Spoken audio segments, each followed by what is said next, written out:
வருவோம். எங்கள் பிள்ளைங்களுக்கு எப்படியாவது பஸ் வசதி கொடுங்க. எங்களுக்கு பஸ் வசதி இல்லை, நீங்கள் தான் எங்களுக்கு பஸ் ஏற்பாடு செஞ்சு தரணும். பஸ் இல்லை, 2 கிலோமீட்டர் நடந்து வர விஜயபுரம் பஸ் கொடுங்க. உங்க தேவைகளை நான் கேட்காமலே செஞ்சு கொடுப்பேன். அதாவது 56 வருஷமாக ஒரு கிராமத்துக்கு பேருந்து வசதியே இல்லாத இருந்திருக்கு. அந்த பார்த்திங்கன்னா சின்ன குழந்தைங்களாம் ரிக்வஸ்ட் வச்சுருக்காங்க நம்ம விஜயனாக்கு. அடுத்த நாளே இந்த பஸ் வசதி ஏற்படுத்தி கொடுத்துருக்காரு. உண்மையிலே மிகப்பெரிய ஒரு விஷயம். அண்ட் அந்த கிராமமே இப்போ ரொம்ப சந்தோஷமாக இருக்குது. அந்த 2 கிலோமீட்டர் நடந்து ஸ்கூல் போக வேண்டிய நிலமெல்லாம் இனி மாறிடுச்சு. இதுக்கு பேர் தான் மாற்றம்.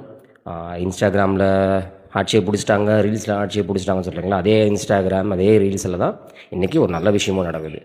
ஸோ நல்லா திங்க் பண்ணி பாருங்கள் மக்களே. இன்னும் கொஞ்சம் படிப்படியாக தமிழ்நாடு முன்னேறும், தமிழ்நாடு வெல்லும். நன்றி. நம்ம சேனலை சப்ஸ்கிரைப் பண்ணாதவங்க பண்ணிங்க அண்ட் என்னோடய ஐடியா ஃபாலோ பண்ணிக்கோங்க. தேங்க்யூ.